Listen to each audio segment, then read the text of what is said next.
Pendant des semaines, j'ai essayé de faire connaître mon SaaS partout. J'ai posté sur Twitter, Reddit, TikTok, partout. Résultat, aucun utilisateur. La bulle, la bulle. Et puis, j'ai posté une vidéo. Une vidéo TikTok et il y a tout qui a changé. Moi, c'est Speedy, je suis développeur web et je crée actuellement Prism CV. Le but, c'est de passer de la case de codeur fou à créateur de projet à succès. Comme tout le monde a pu se rendre compte, aujourd'hui, être un simple développeur n'a plus aucun intérêt. Tu dois savoir coder, déployer, faire du marketing.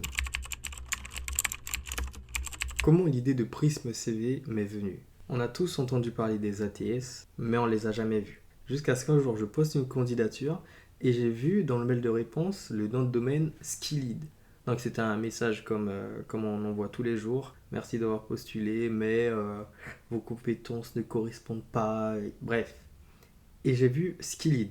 Et ça m'a intéressé ce mail. Je suis allé fouiner un peu sur le web et je suis tombé sur ça.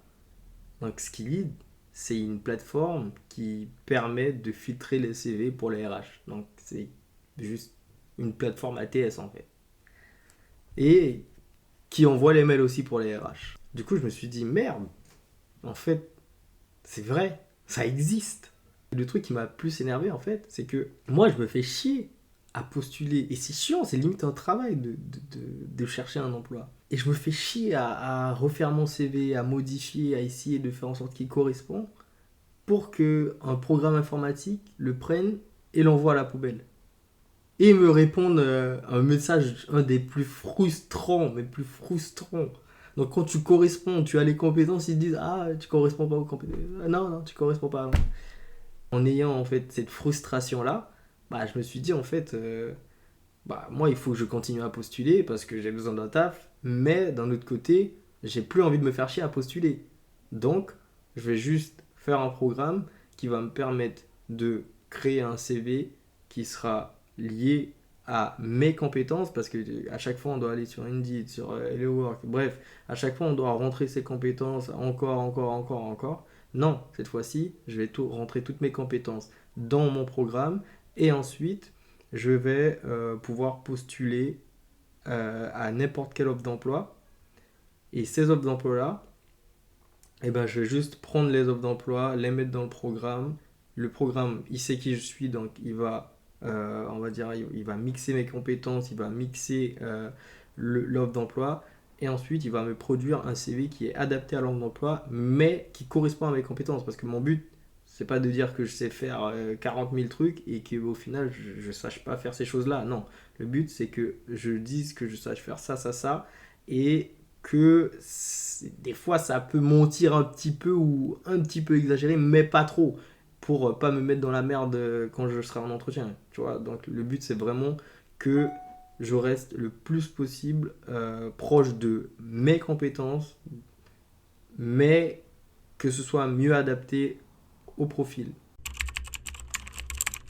Donc quand j'ai créé ce logiciel-là, ben en fait j'ai fait comme la majorité des développeurs lambda. C'est-à-dire que moi, j'ai eu ce problème-là, j'ai codé dans mon coin, et après, je me suis dit, ah ouais, en fait, c'est intéressant, et je pourrais peut-être en faire un SaaS, donc un logiciel qui pourrait m'amener des sous. Une fois que je me suis mis cette idée en tête, bah, ce que j'ai fait, c'est que je me suis mis à coder deux fois plus en fait. Je suis mis à fond sur le code, coder. Et ben, ça fait que le programme, il a pris du temps en fait. C'est pas un truc qui est sorti en 3 jours. Donc je crois que j'ai dû prendre 2 semaines et demie. 2 semaines et demie, mais tous les jours, matin, midi, soir. 2 semaines et demie dessus. Et en passant tout ce temps sur le code, bah, j'ai pas passé de temps à communiquer. Bah, parce que c'était cool de développer le projet. Mais communiquer, moi je suis dev, c'est pas mon fort, c'est pas mon cœur de métier. Donc j'ai pas essayé. Bah, il y a bien un moment où il faut le faire connaître. Donc je suis allé comme tout le monde sur ChatGPT, etc. Sur Twitter pour voir un peu qu'est-ce qui se passe, comment on fait.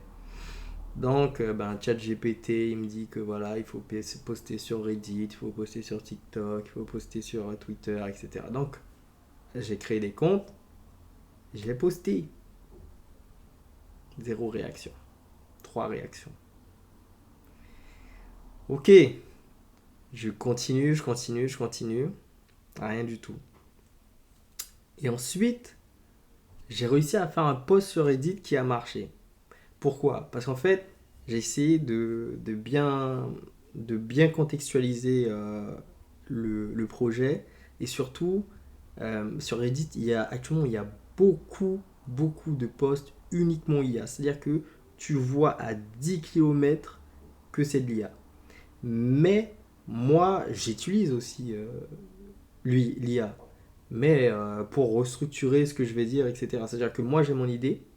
Ensuite, j'écris en brut mon idée. Sur Reddit, c'est des longs textes, donc j'écris en brut mon idée. Et après, je l'envoie à l'IA pour qu'il me permette d'avoir des meilleures formations de phrases, etc. Mais des fois, il peut transformer tout ce que tu dis en, en gros bloc IA qui est reconnaissable à 10 000 km. Donc, l'idée, c'est vraiment de restructurer quelques éléments de mon gros bloc et c'est tout en fait. Et là, j'ai fait un post, bien sûr, j'ai visé quoi? J'ai visé euh, un bon subreddit, donc exactement là où était ma cible, le marché de l'emploi.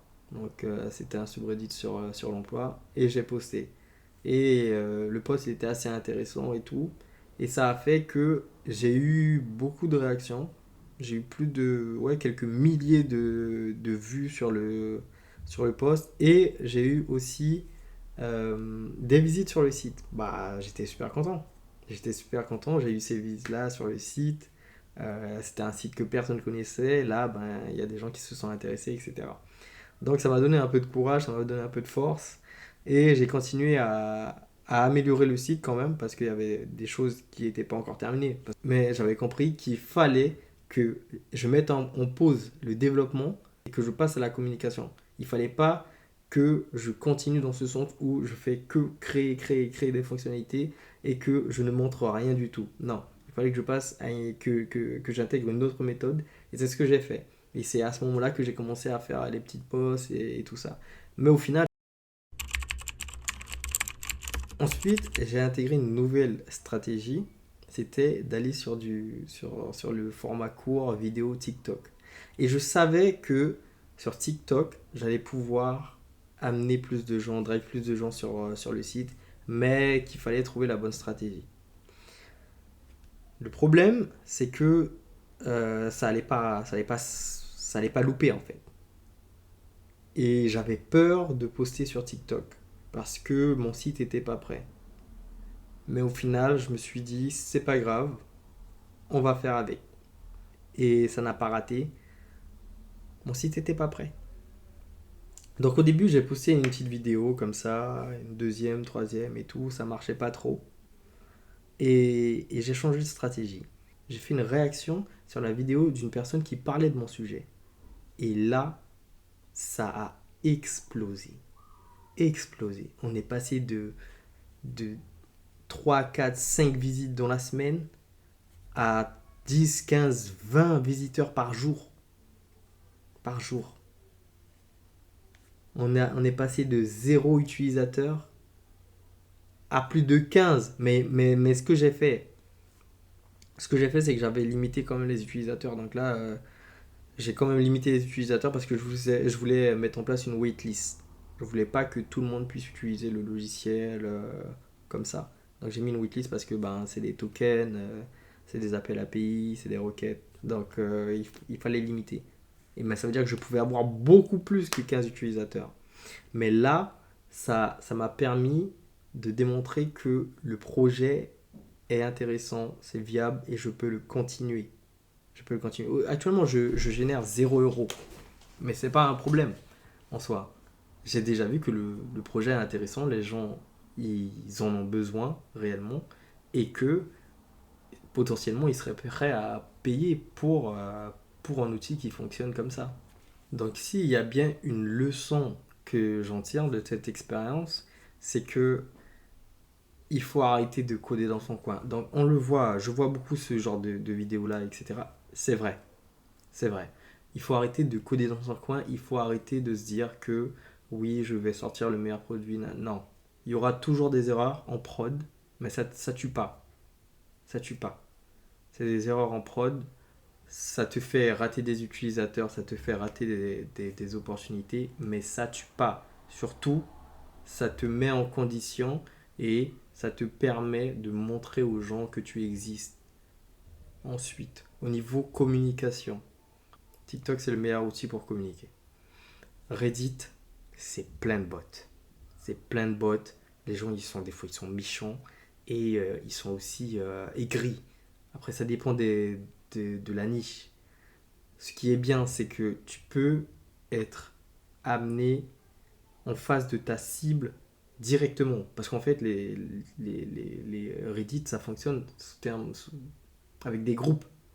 Donc, c'est-à-dire que s'il y a un groupe emploi, bah, c'est des gens qui sont en recherche d'emploi, etc. Donc, ils peuvent te mettre en face de ta niche. Mais il y a tellement de bots, des gens qui envoient des messages de bots et tout. Le réseau, il est pourri. Il est pourri avec ça. On en a marre. On en a marre. Même moi, j'avais marre de voir ces trucs de merde. Donc Reddit, c'est un bon réseau, mais je pense qu'il a été pollué par l'IA. Twitter, Twitter c'est dur. Twitter, les gens ils s'en foutent de toi. Donc si t'étais pas là en 2015, t'arrives là aujourd'hui, c'est chaud. Là, ça fait plusieurs semaines que je poste sur Twitter, j'ai 0 abonnés. Les gens ils s'en foutent de ma vie. Donc TikTok, c'est réellement le meilleur réseau pour faire la promotion de son SaaS. Mais il faut y aller stratégiquement et surtout il faut continuer à poster, pas avoir peur de montrer son visage parfois et y aller en fait. Parce que c'est un compte que tu vas booster, bon pas booster, mais c'est un compte que tu vas monter, avec lequel tu vas interagir et créer une vraie vision derrière qui va te permettre derrière de faire de la pub, mais de manière douce quand même. Faut pas faire trop agressif parce que les gens ils aiment pas trop ça.